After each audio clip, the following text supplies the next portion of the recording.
If only we could see all these things done, was the comment. If only it could come true. You know, something we could, says Mrs. Panaritis. People abroad also made it.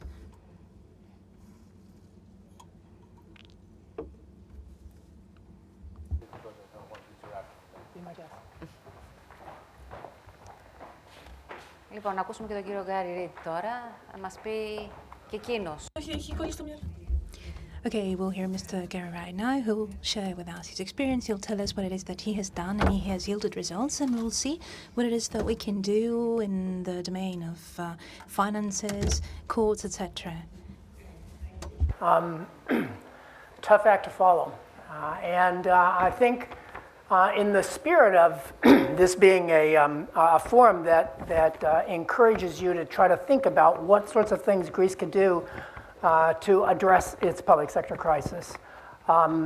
You will find that my comments are going to be quite a bit different than Ruth's. I mean, I think Ruth's are absolutely fabulous, and if you can take her advice and run with it, it will do Greece a great favor. And I strongly encourage you.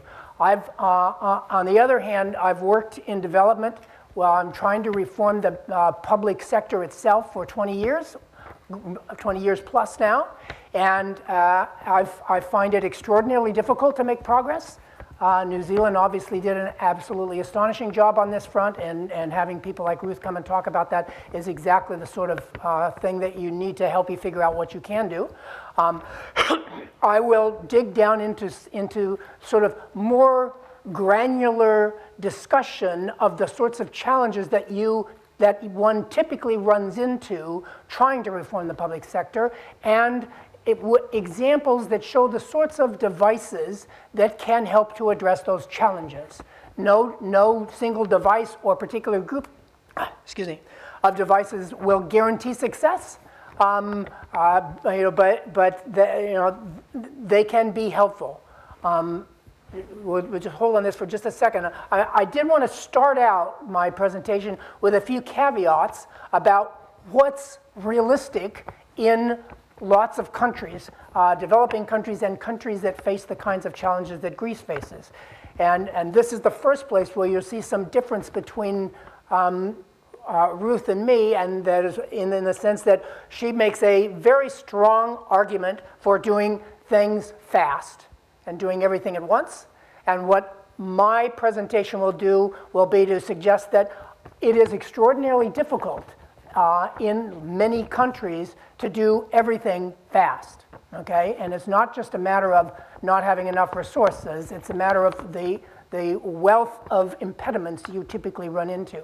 And just sort of the first illustration of this caveat is just looking at the issue of public employment, right? And this is just a brief caveat, and then I want to go on to actual reforms. Public employment, reducing public employment in order to address fiscal sustainability issues is a staple in public sector reform. And a number of years ago, while I was working at the World Bank, I was asked to do a piece of research on public employment adjustments in a number of countries in this region, what we call the ECA region, East Europe and Central Asia, coupled with matched countries in terms of size, population, economic, GDP across the world.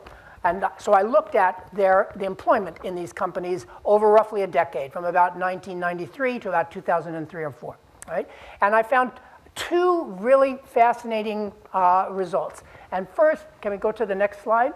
Those are the countries that we happen to look at. I mean, and I'll just have that for reference. You can look at that, and basically, we've got countries that were going through the process of the EU accession requirements. We had countries that had been in the EU for a long time. We had countries that wanted to be in the EU accession process but had very low prospects, and countries that never will have a chance at that, the CIS countries. Okay, so that's kind of the range of countries that we started with, and then we found matched sets of those elsewhere in the world. Next slide. And now, first thing I did was I subdivided the data into public employment in the core government functions and public employment in state-owned enterprises. And the first graph I want to show you is the state-owned enterprise data. Next, there. Now what you see, these are the averages for each of those groups of countries you just saw. And basically what you saw is for most of those, except the ones at the bottom, which were essentially the higher income countries, the OECD high income countries, and the EU member states that have been there for a long time, they're already public enterprise employment was already low in those countries. For all the other countries, they made dramatic, rapid, sustainable reductions in state-owned enterprise employment over that decade. Okay, so it is really feasible to reduce state-owned enterprise employment. That's a politically feasible thing to do. Lots of these countries did it, and I think if you follow Ruth's advice on the sequencing for that, so that you do it properly and it doesn't end up being a giveaway that cements in place, given monopolies, etc. You need to follow precisely the sequence that she outlined. State-owned enterprise privatization can be a significant contributor to reducing the size of the public employment and hence contributing to economic growth. So that's the first finding from this data. Next. Then if you look at the core public employment, can I have the next slide? What you see is no motion. There's almost no change in core public employment in any of those groups of countries over this same period. And that should be disquieting. I mean, the countries up at the top with the high levels of public employment, those are your developed countries again. Those are your OECD countries, your EU that have been in the EU for a long time, right? The ones in the middle and down below are the ones that were facing reforms. But none of them, on average, made any reductions in the core public administration. Can we go on? Now let's look at individual countries. So go next slide. This is the public enterprise, and you'll see, each of those individual countries, almost all of them, did exactly what the averages did, which is to say they made dramatic reductions in public enterprise employment over the same decade. So it's feasible not just on average, but for lots of countries, right? So that's a key point. It just reinforces the previous point. Next. Now we're going to look at the core public employment. Go to the next slide. In these same individual countries, and you'll see that there are a couple that made reductions. Many did not. The ones that managed to make reductions did it slowly. It took them the entire decade to significantly and sustainably reduce their employment. Some of them made some dips quickly and then bounced back up. And if you look at data from Africa and other countries, you find that this is a typical pattern. So my advice on that is, if you're for the focus on public employment in the core government ministries, not in your state-owned enterprises, that you are more likely to succeed if you do it through a process that takes time, which is to say, you focus on two things. One, strengthening your establishment control mechanisms, right? The ways that, the means by which people are allowed to be added to the payroll, et cetera. So you make it more difficult for new unqualified people to be hired. And second, introduce various constraints on new hires, partial hiring freezes on vacant jobs, phasing out vacant positions, et cetera. All that sort of stuff takes a while, but it is a feasible means of accomplishing employment reduction within the core public administration. I mean, there are exceptions, right? I mean, New Zealand is an exception that managed to reduce not just state-owned enterprise, but also core public employment very rapidly. And you can do that, it's just really hard. That's my only point, okay? Let me go on now, and that's the end of the slides. You can just knock the slides off if you want. Let me go on now and talk about public sector reforms that focus on actually improving the performance of the public sector rather than just reducing the wage bill or getting rid of people. And let me put a caveat in the beginning and say I definitely agree with Ruth on the importance of getting essentially the rules of the game reformed in a way that creates greater pressure for performance in the public sector and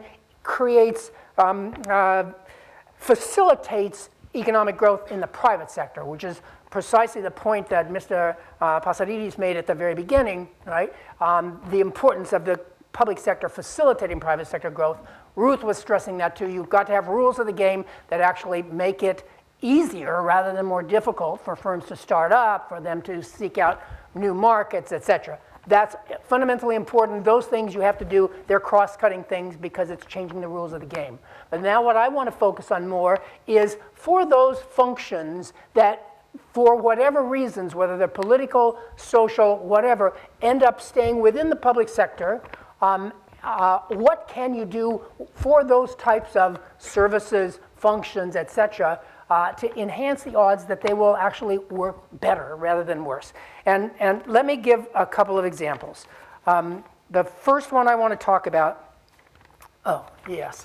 first one I'll talk about just briefly. It is important to create a working environment in the public sector that encourages people to focus on what they're delivering. What is the benefit of the work they're doing, rather than focusing on just abiding by the rules, doing a process, keeping their job, etc., right? And there's been a lot of effort in lots of countries to go to what's called performance management, which is a concept that Ruth endorsed strongly. And I think performance management in the broadest sense is clearly an important thing to do.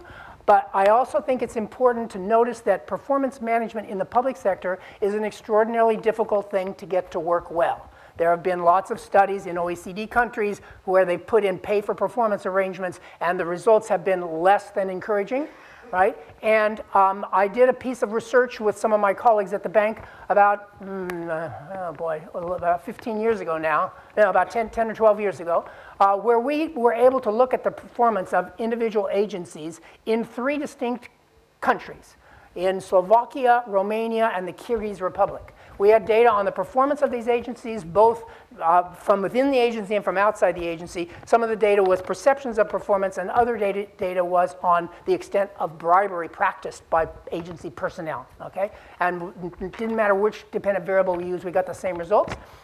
We found 2, I think, fascinating results from this. First, in all 3 of those countries, the single most significant determinant of performance was meritocratic recruitment and selection procedures. Meritocratic recruitment and selection procedures, right? That is an old school type of thing to do, but it is fundamentally important. And this, by the way, is a finding that has come up in lots of research by other researchers as well, looking across countries, etc. This particular piece of research was a little more refined than some of the others because we had data on individual agencies in the individual countries, right? But it reinforced that same finding. So that's fundamentally important. And as I understand it, meritocratic recruitment and selection is not the norm here, right? And so my suggestion to you is that if that's not the norm, which is my understanding so far, you need to work really hard on getting that to be the norm. And I'm not going to go into the details of how you could do that right now, but there's lots of little devices you can use. The second interesting finding we had was that we also had data on whether the staff within the individual agency believed that their management was engaging in performance management techniques, pay for performance types of things, right? And to our chagrin, we found that in Slovakia and Romania, there was no relationship, okay? And if you sort of think of these countries in a kind of hierarchy of the extent to which people tend to abide by the rules and you have kind of a bureaucratic accountability, Slovakia is probably the highest ranking among these 3, Romania is probably the next, and the Kyrgyz Republic at this time is probably the lowest, right? And what we found was, in those first 2, no relationship. In the third one, we found a perverse relationship. The more that the staff believed performance management practices were practiced by the management, the more bribery there was in their agency, right? And this I think illustrates the difficulty of getting those types of performance management regimes to work well in an environment in which people are not typically held accountable for performance, right? And so in this case, what it suggests to me is that just as with privatization of SOEs, the sequencing matters. You've got to get competition out there in those private markets before you privatize your firms, because otherwise it just becomes another monopoly, etc. You need a similar sequencing for performance management reforms in the public sector. You've got to first have mechanisms that can reasonably hold managers and their units accountable for performance before you start introducing performance management for individual staff. Okay? And so it's a sequencing issue that I think is important to keep in mind. And anyway, so enough said on that. I need to go on to some of my other examples. So I have some examples that are examples of things went really well and some where things went really poorly. Let me give you another one where things went really well. And this is a particularly appropriate one, I think, for Greece, because this is an example from Brazil, from one of the states in Brazil, Ceará, which is in the northeast. which had a serious problem with graft and corruption, with low performance of the public sector, all of the standard things that I've heard are important here in Greece. And the state government wanted to ensure that healthcare delivery to poor folks in rural areas was improved. It was abysmal. It just wasn't reaching them, right? And they knew that if they went to the local governments who were responsible for that, or essentially the mayors of the nearest town, right, and asked them to, hire a new worker to try to address this, and here's what we want you to do, etc., that those guys would hire friends and family, and it would work very poorly. And so what they did was introduce an absolutely astonishing set of reforms that created a bunch of devices that, to my mind, were essentially creating competitive pressures on the new sets of institutions and people in those institutions that they created with this reform to meet certain performance standards on the delivery of these healthcare services to these poor people in rural areas, right? I mean, and so some of the examples of the things they did. First, the recruitment and selection process. The people from the state agency would come out to the localities and they would advertise that they were looking for somebody to do this job, right? Didn't have to have special degrees or anything. They would train them on the job. And they offered a very low wage in terms of Brazil as a whole, but as it turns out, for these localities in these rural areas, this turned out to be a fairly attractive wage for a lot of people who didn't have employment, right? And so they took advantage of the local labor market conditions to be able to provide relatively low cost to the budget, but relatively well paid compared to the opportunity cost of the people out there. Then they went to the localities and they advertised for recruitment and they got the applications and they interviewed everybody in front of everybody else in the community. It was open, right? So that everybody in the community could see whether the interview process was fair or not, right? And besides making that interview process transparent, they also announced to everybody in the community, okay, here are the things these people are going to do, right, once we hire them. And all of you who wanted to have this job or didn't want to have this job and just wanted to watch this process, please let us know if they're meeting these standards or not. And they were very clearly specified how frequently they were supposed to visit, et cetera. And that turned out to provide the sort of voice that was necessary to enforce competitive pressures on the people who got hired to do a good job. And so, I mean, and I could go on ad infinitum, right? And this is a very elaborate set of reforms. But the key point here is that they were very clever about creating competitive pressures on the groups of people who were hired to do this work to do a good job, right? So it's possible to do that in the public sector. This worked astonishingly well. I mean, I don't want to go on forever, but anyway, if you want to read more about it and about lots of other similar types of successful reforms in South America, mostly in Brazil, you should look at a book by Judith Tendler called Good Government in the Tropics, if you haven't already seen it. Fabulous book. This is just one of the chapters. Some of the other chapters deal with firms developing private sector products, and it's not the identical story. Each story is slightly different, but each story is a story of creating competitive pressures on people and opening up opportunities for people to be more creative about doing whatever it was the function we were talking about. Okay, so this is to illustrate that it's feasible. Now, let me provide an example where things went completely wrong. Right? Despite all our best efforts. This is a project that I have to take responsibility. I was the World Bank's task team leader on this project, and we thought we had a way to try to get the incentives right in Ecuador. Okay, Ecuador, similar sort of problems with the patronage and all of that sort of, okay? And they had a lot of ministries that were way overstaffed with people that weren't doing anything productive. They had lots of assets that they didn't need, lots of them, and everybody in the government admitted this. Lots of ministries had villas that they would set aside in order to have available for retreats once a year, right? And who knows what else they did with it the rest of the time. So they had lots of underutilized assets. So we came up with an elaborate process where each of the ministries, in order to get access to a higher salary scale, because salaries were low, and that's what they really wanted was higher salaries, in order to get access to a higher salary scale, any given ministry had to come up with a restructuring plan that showed how many people they were going to get rid of, what were going to be the cost savings of that, when it would be accomplished, what assets they were going to get rid of, what would be the revenues they were going to get from selling off those assets, when that would be accomplished, et cetera. And once that was approved, they would be eligible for the new salary scale as long as they executed the actions they committed themselves to under this restructuring plan. I mean, this is, linking and creating incentives by linking performance to the reward. Here the reward was the access to the new salary scale, right? What happened? I mean, and furthermore, in order to ensure that the clearance for eligibility would be good, we had a triumvirate of central ministries to review this. We had the Minister of Finance, we had the Minister of Planning, and we had the Minister of the equivalent of public service, right? It's called Senda in Ecuador. But in any case, these three people, they had a committee, and they were supposed to review these restructuring plans and either approve or disapprove them, right?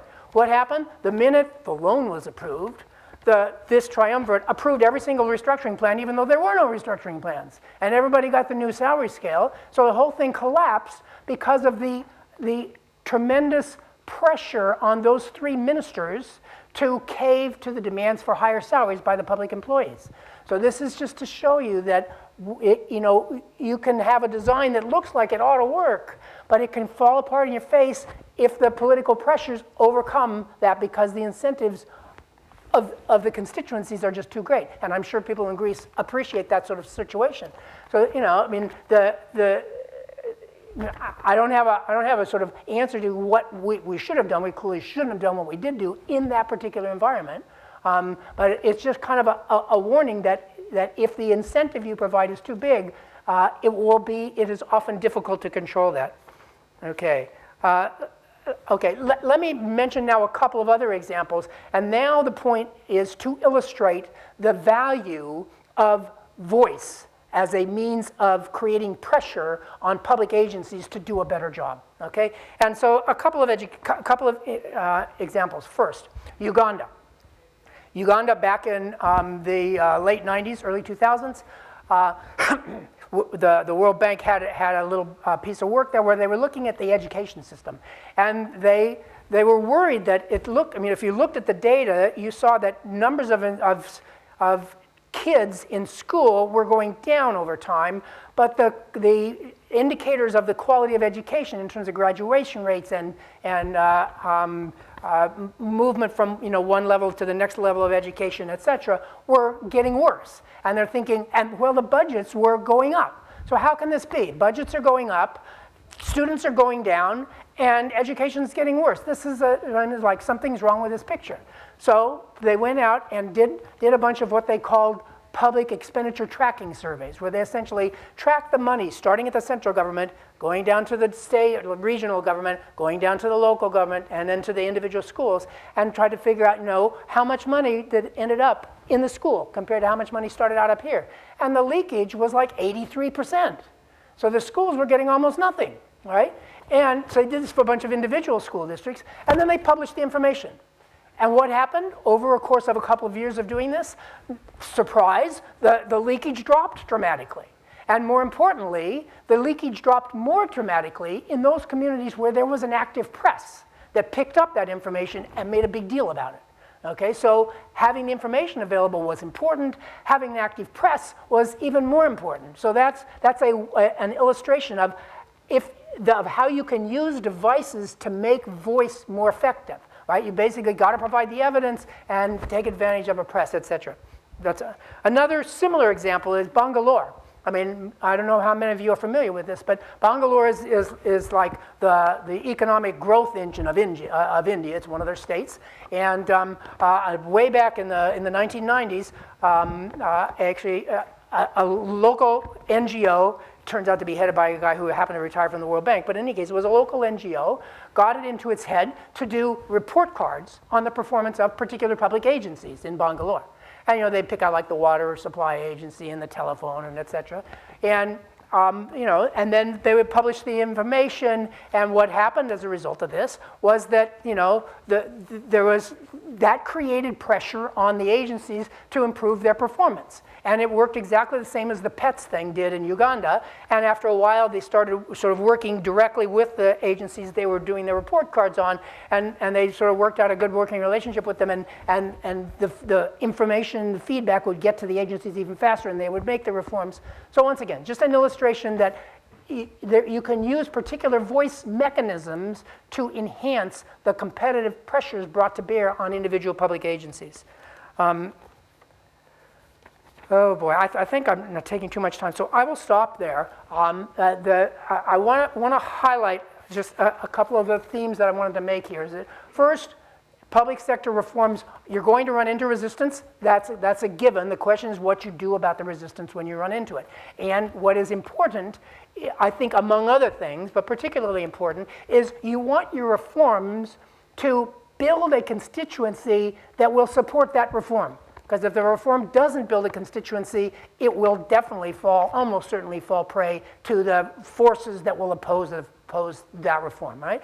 And you know, reforms of individual agencies who've got clear beneficiaries provide a nice entry point for these reforms because it's easier to mobilize a constituency. Cross-cutting reforms, you know, that reform the civil service system or that reform the public expenditure management systems are harder to generate that sort of constituency to support them, but not impossible.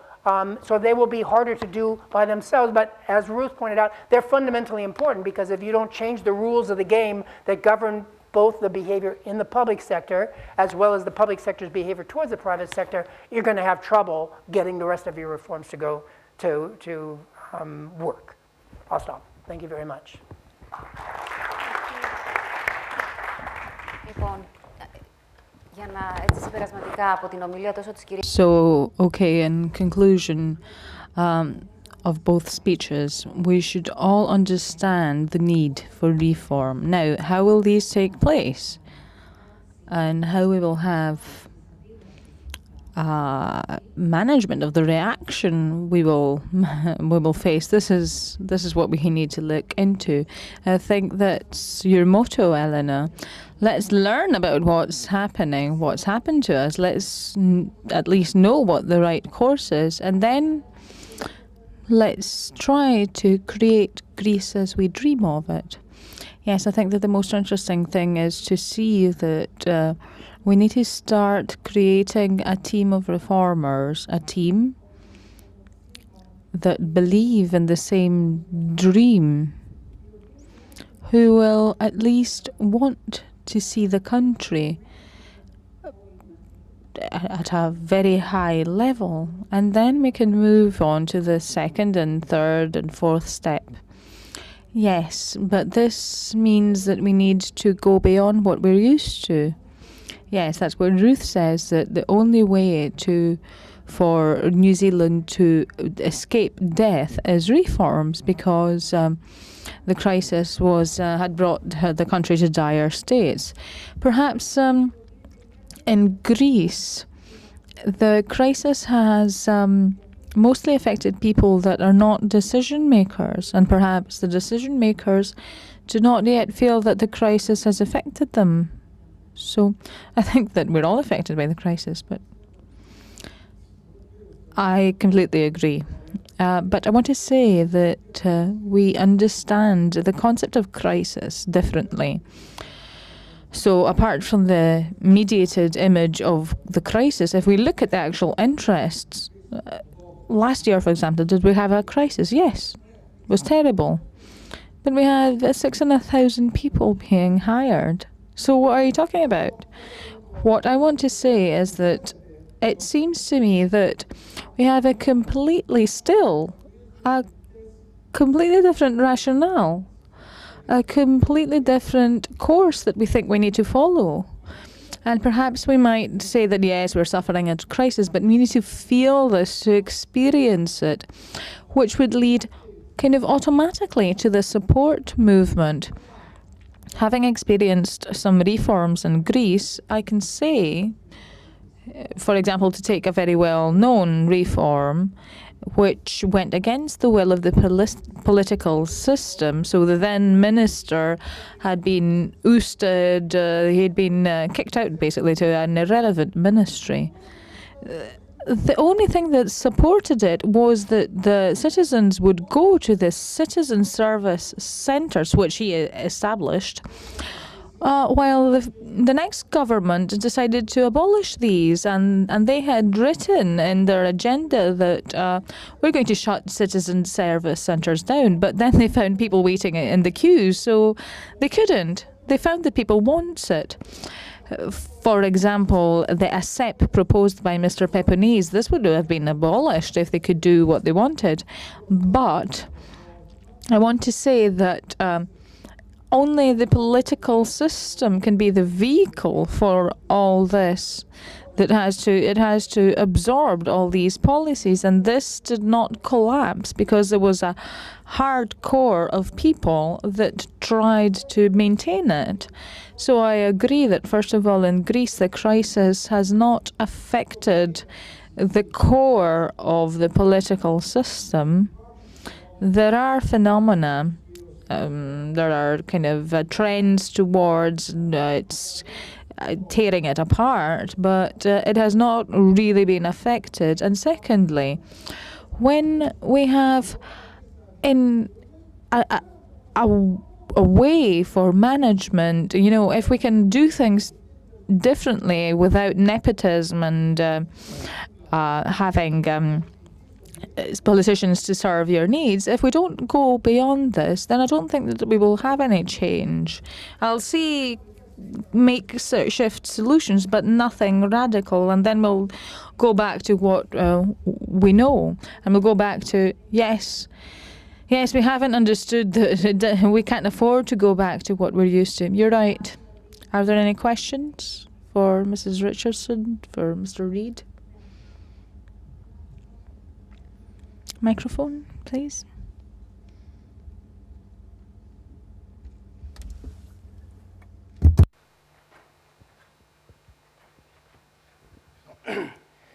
Μια ερώτηση στην κυρία Richardson. A question for Mrs. Richardson. Mr. Bouhakis of the Green Party of Britain. In the 19th century, the children of the civilist classes were sent to the army or to become to the clergy. Today, the children of privileged families go to the London School of Economics, and from there they come back to govern Greece and perhaps destroy it. And this happens because in Europe there is a framework for sending your children to positions of power. So no matter if Greece exists, you will manage to have them employed there. In New Zealand, the successful model worked because you were not in the EU. You have your own currency. You don't have any neighbours. You're isolated. And you could not have your children employed from the London School of Economics directly to your government or to the EU, to Brussels or whatever. So the motive for you was that we're either going to die or prosper under these conditions. How can we borrow your model to bring it to Greece?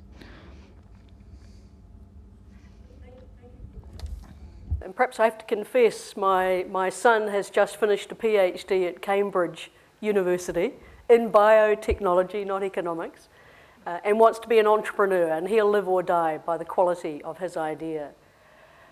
Yes, New Zealand was isolated, which gave us more of an imperative for reform. We had to have better quality public policy, better performance in order to trade with the world, for example, to overcome that disadvantage.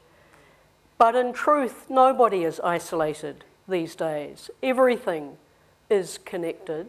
And Greece would know that. Many sons of Greece, like you, my friend, living in Britain and participating in political activity in the United Kingdom. So I look at you, because I said, who's got an iPhone? And you hand up, you've either got an Apple or an Android. which is now a worldwide phenomenon. My friend here has an iPad, which I swear by as well. Doesn't matter whether she's from Greece or I'm from New Zealand. I think the critical characteristic, no matter where you are in a country, is do all of your people, irrespective of the family into which they were born, do they have the opportunity to play to their talents? Can they participate in their society's activities on their merits? And that, I believe, will be the distinguishing characteristics of countries in the future. You look at Steve Jobs, who invented this wonderful technology. You know, he was an adopted child.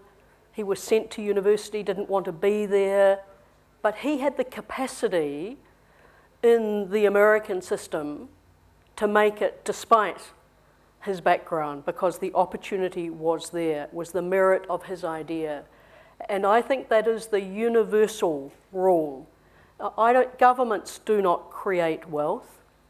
Governments, in a way, may confer positions on people, but in the end, it's only what you can win by the virtue of your idea and your contribution that matters. Because countries that prefer people on the basis of privilege or birth or special interest are starting to reduce the gene pool, if you like, are eliminating all, the talent of all from their arrangements. And countries that do that, in my view, can't be genuinely prosperous and free countries. So I don't think you can discount the New Zealand experience because we were far away. I think we converged on a gold standard, and a gold standard was around, make it on your merits, improve your competitiveness, and in the end, you can only win a standard of living that you earn.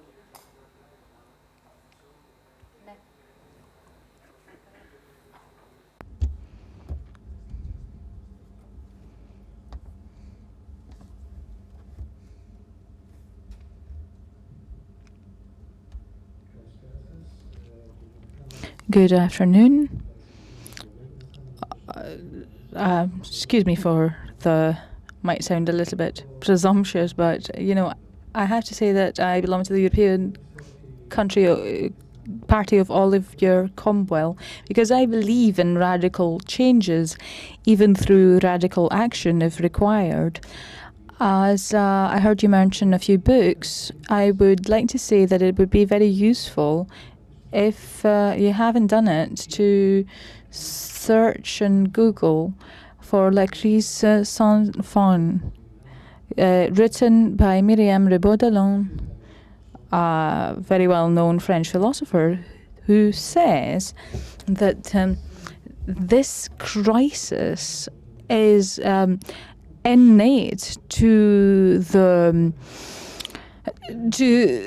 the decadence of the Western world, and we see that actual production has moved outside our world, and here we are left with an ailing capitalism of marketing, of banks and bonds and all that, and we will understand that what we are faced with, even in Greece, but throughout the free world, is a bomb. This bomb, whatever intervention, whatever correct intervention we may make, I think that it will be to our detriment. And I would like to make the following note. Should there be dismissals in Greece? Yes, of course there should be. Should there be dismissals in Greece? No, because we're going to destroy the GDP. So what do? Should we constrain inflation? No, because this is an incentive for investments. Should prices drop? Yes, of course, because if they drop, but if they drop, they will have deflation. So imagine if we have a price drop at this point. So what I want to say is that we need to move beyond the logic of the world of Bretton Woods. This logic has forecast the end, even from de Gaulle's era. So if we want to move beyond this, we need to destroy the past completely. But it has to be a controlled destruction in order to preserve democracy and freedom as the key criteria and foundations to build the future, to avoid a future being built by the emerging economies and becoming subsumed to these economies.